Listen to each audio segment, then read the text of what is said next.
Hello girls, it's Coach Brad again for the second video. Hopefully this one gets better.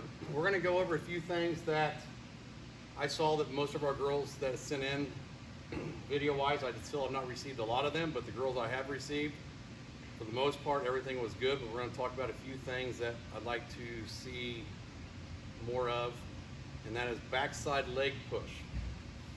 It's going to look like this. So you're going to do one from this angle. Okay, good. Now turn around and face the camera. Girls, what I want you to see, I want you to feel this backside push going in. I want that back knee to work down. Go again. So let's work on getting more backside leg drive along with some scap load right back here with your right hand would be your right shoulder. Just getting a little bit of load here. That's it. Not enough to turn this front shoulder out or in, but just enough to load this back scap right here. Okay, we're going to do one more, and then we'll go on to the next one. Leg drive, scap load. Okay, if parents, any of you have questions, please call, text, whatever. Now I want to go over a few hitting things with the bat, and then we'll go into some throwing mechanics for the week. Okay, I don't remember what we talked about last week. Well, I do, but not fully on, I don't know if I got to the knob or not. But we're going to talk about the knob. You have this? Girls, this is the barrel. Right here, this is the knob, just to make sure we understand that. Okay, I'm gonna act like I'm the catcher. Hello, Corby, Natalie, Hayden. My catcher, as I'm sitting here, hitter, get ready. This knob, I want facing the catcher's outside foot. I want this bat laid down a little bit. If there's a few parents that don't agree with that, then don't do it, but I like it. I want this knob, catcher's outside foot. I want this bat angle somewhere, not quite a 90, about right there with the angle. And what that is going to do, once she starts her turn and her tilt, that is going to allow her bat tilt to enter the zone deep. So I want you guys to concentrate on that catcher's outside foot with the knob as you go to your stride with backside push. Let's see it, guys. Knob, backside push, load, right there. Okay, next thing we're going to talk about is the palm up, palm down. Palm up, palm down on our swing is going to be right here. We want to make contact with the ball at palm up, palm down. I know a lot of you girls have heard me say the word rollover, and you probably have no idea what I mean. But what I mean by rollover is when we come through this ball here and these hands roll over, if you notice the barrel, it's literally rolling over on top of the ball. Put your hand out there, act like it's a ball. What happens is, if you don't have palm up, palm down through contact, what's going to happen is, if I'm going to hit this ball on the lower third, middle of the lower third, and I roll over, watch what happens. I literally, that's why it does that. It's a rollover. So I want you to think about is not getting to turnover until we're above our front shoulder. And it's going to be something like this. We're going to get to our stride, we're going to load, we're going to check our knob, and as we turn, I'm going to let my hands go. And I'm going to work palm up, palm down, past contact, up through the ball. When I hit to my shoulder height, I can then roll my hands over and turn the bat over. I'm going to have Gabby do a couple of them and see how she does. Slow it down now. Check knob, knob, catcher's outside foot. That's a little too much. That's what we're going to, right there. I do not want that barrel coming back and facing the pitcher. That's called wrapping. And it looks like this. When this bat points to the pitcher, that means this bat has to come all the way around to get to the ball. Way too slow. That's why if we set this knob, it's just with our shoulders. We're set that knob with our shoulders or our tummy, however you want to look at it. It's not with our hands.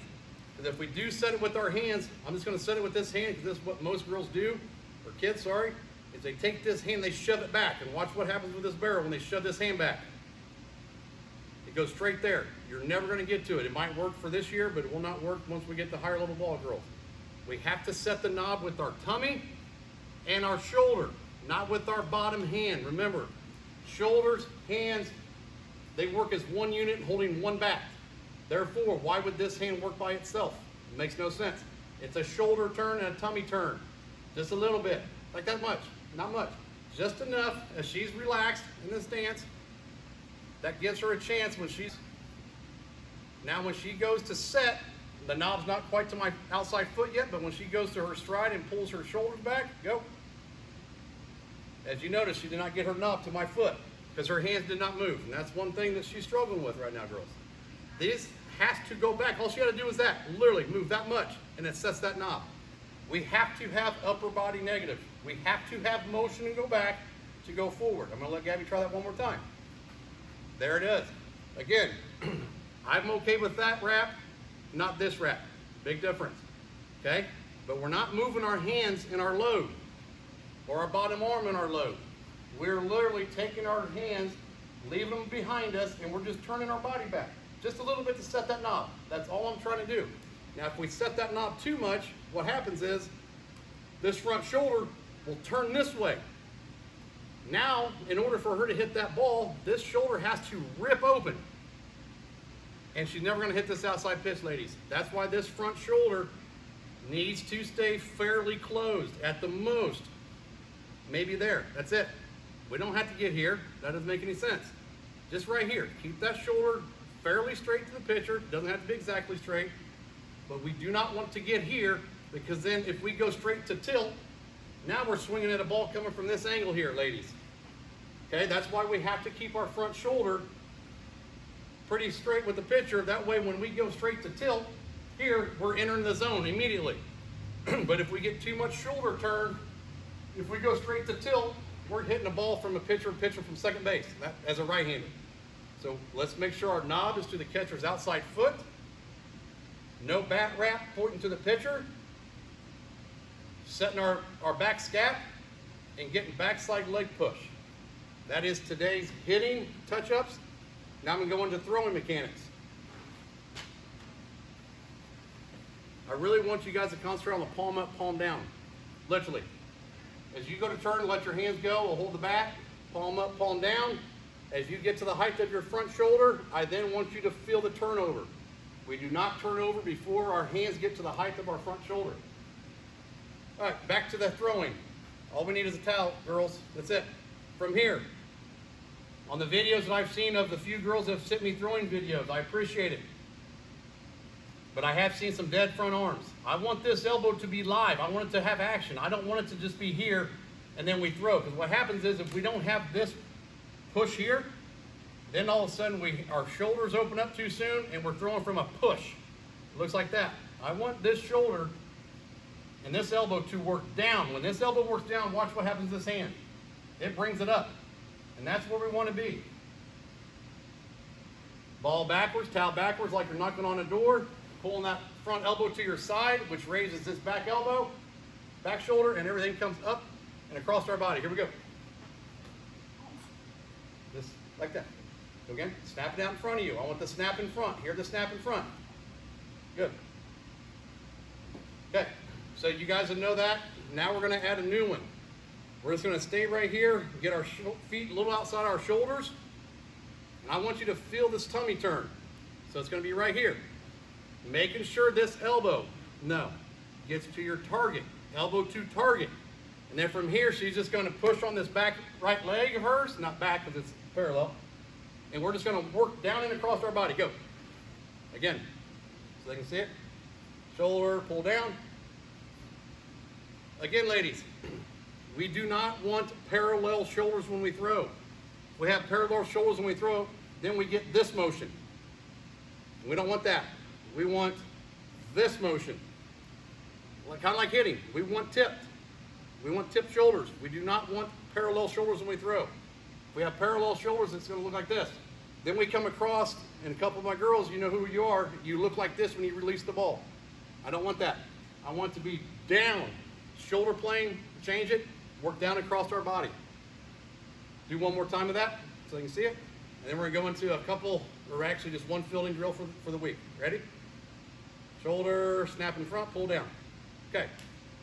We're going to go straight to fielding, make this video quick. I do recommend all parents, I know a lot of us can't get out of the house and it sucks, so I know that.